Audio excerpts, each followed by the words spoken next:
আমি নিজে জীবনে রাজ্যসভায় যেতে পারিনি, কোনো সুযোগ পাইনি। আর এত সুযোগ পাবার পর যারা দলের সাথে নির্বাচনের সময় বিরোধিতা করে আর যুদ্ধের সময় পালিয়ে গেছে, মালদার কোনো প্রতিনিধি ছিল না বলে আপনাদের ঘরের একজন মহিলাকে আমরা রাজ্যসভায় পাঠিয়েছিলাম। রাজ্যসভায় টিকিট পাওয়া চারটিখানি কথা নয়, 6 বছর তিনি ছিলেন। 1 মাস আগে রেজিগনেশন করেছেন, তাকে আমরা লোকসভা ভোটেও দাঁড় করিয়েছিলাম। মা তার সন্তানকে যতটুকু দিতে পারে সবটাই দিয়েছেন, কিন্তু ইলেকশনের আগে তিনি অন্য দলে গেছেন, আমার কোনো আপত্তি নেই। তিনি যে দলেই যান ভালো থাকুন, আমার কোনো আপত্তি নেই। কিন্তু ভোটটা তাদের দেবেন না, তারা তৃণমূল থেকে সব নিয়েছে আর যুদ্ধের সময় পালিয়ে গেছে। পলাতকদের ক্ষমা করবেন না। লোকসভাতেও বিজেপিকে আর কংগ্রেসকে দিয়েছেন, তাহলে কি বিধানসভাতেও বিজেপি আর কংগ্রেসকে দেবেন? তাহলে আমরা কি খাবি খাবো? তাহলে বাংলার মানুষের জন্য লড়াইটা কে করবে? আপনার ভোট নেই, লড়াইটা কে করবে? লক্ষ্মীর ভান্ডার কি করে পাবেন? তাহলে আপনারা কৃষক বন্ধু কি করে পাবেন? তাহলে আপনারা সমব্যথী কি করে পাবেন? তাহলে আপনারা শ্রমিকদের যখন অন্য রাজ্যে মারা হয় তখন তারা কোথায় থাকেন? বডি আমরা নিয়ে আসি, পরিবারগুলোকে আমরা বাঁচাই, পরিবারগুলোকে দেখে ওদের কান্নার জলের সাথে আমাদেরও কান্না বেরোয়। বাংলার বাইরে বেরোলে রাজস্থানেও অত্যাচার।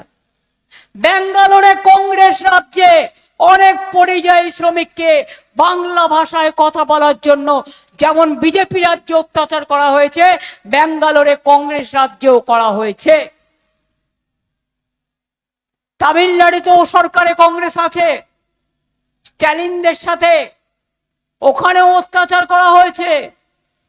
রাজস্থানে বিজেপি গভর্নমেন্ট করেছে, উত্তরপ্রদেশে করেছে, উড়িষ্যায় করেছে।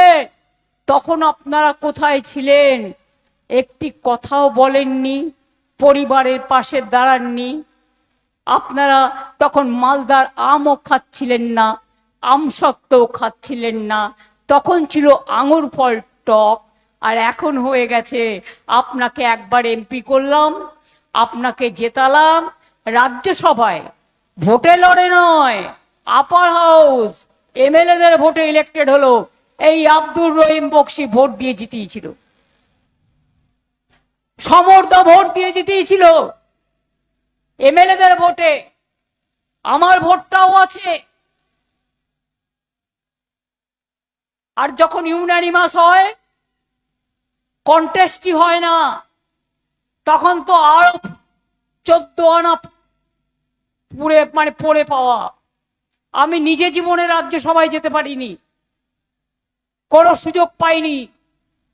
আর এত সুযোগ পাবার পর যারা দলের সাথে নির্বাচনের সময় বিরোধিতা করে, আমি বলি ওরা ভালো থাক, কিন্তু ভোটটা যেন না পাক, এটা আপনাদের মাথায় রাখতে হবে। বিজেপি অনেক অত্যাচার করছে বাংলার উপরে। আজকে আপনার ভোট কেটেছে, কালকে আপনার বাড়ি কাটবে, পরশু আপনার ঠিকানা কাটবে। ভাষা অলরেডি কেড়ে নিয়েছে, মাছ খেতে দেবে না বলেছে, মাংস খাওয়া বিজেপি রাজ্যে বন্ধ, ডিম খাওয়া বন্ধ। তো মানুষ কি মাথা খেয়ে থাকবে? কার মাথা খাবে? আমার না আপনার? তাদের বিরুদ্ধে লড়ছে কারা? রাস্তা থেকে সুপ্রিম কোর্ট লড়াই করেছি বলে অ্যাডজুডিকেশনে থাকা 22 লক্ষ লোকের নাম ইতিমধ্যেই ওঠাতে পেরেছি। বাদ বাকি যারা অ্যাডজুডিকেশনে আছে, আমি বলবো মিটিং না করে আগে তাদের নাম তুলুন। তার কারণ তাদের অ্যাপ্লিকেশন জমা দিন ট্রিব্যুনালে, জাজেদের কাছে যাওয়ার দরকার নেই। আপনারা ট্রিব্যুনালের যে অফিস আছে সেখানে জমা দিন, অনলাইনে জমা দিন, কোন সিস্টেমে জমা দিতে হবে পার্টিকে জেনে নিন। মানুষ ভোট দেওয়ার জন্য তৈরি আছে, শুধু ওদের নামটা তুলুন। মিছিল মিটিং বেশি করার দরকার নেই, যতটুকু করার করুন। এমনকি এবার আমি জানি বিজেপিকেও গতবার যারা ভোট দিয়েছে তারা বিজেপিকে ভোট দেবে না, কারণ তারা জানে এটা বাংলার অসম্মান হচ্ছে, বাংলার অপমান হচ্ছে। আজ সে বিজেপিতে আছে কিন্তু তার বাড়িরও ভোট কেটে গেছে, অনেকের বাড়ির ভোট কেটে গেছে। আমি এরকম অনেক ঘটনা জানি, দেখে দেখে সংখ্যালঘুদের ভোট কেটেছে, মতুয়া ধর্ম তপশিলীদের ভোট কেটেছে। যান বাগদা বনগা, একটু ঘুরে আসুন, আদিবাসীদের ভোট কেটেছে, যান দেখে আসুন। রাজবংশীদের ভোট কেটেছে, যান দেখে আসুন। হিন্দুদের ভোট কেটেছে, যান দেখে আসুন। আরে আমার পরিবারেরও তো দু একজনের ভোট কেটেছিল। তা আমরা সবাই অনুপ্রবেশকারী, আর ওনারা মুখোশধারী, বাংলায় কথা বললেই অনুপ্রবেশকারী, আর ওনারা ছদ্মবেশধারী, স্বৈরাচারী, অত্যাচারী, দুরাচারী, ব্যভিচারী, ভোট কাটারি, শুধু করে ছলনা আর মানুষকে দেয় যন্ত্রণা, করছে লুট, বলছে ঝুট। বিজেপির সরকার দিল্লির একটা মিথ্যেবাদী সরকার, একটা অত্যাচারী সরকার।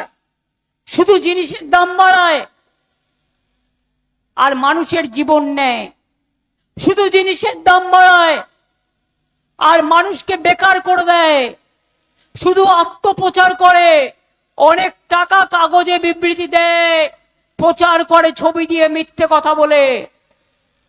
আর ইলেকশন কমিশন তো বিজেপি দেখলেই ব্যাস। করুন বাংলা হান্টের ইউটিউব চ্যানেল। বাংলা হান্টের আরো খবর দেখতে নজর রাখুন। বাংলা খবর মানেই বাংলা হান্ট।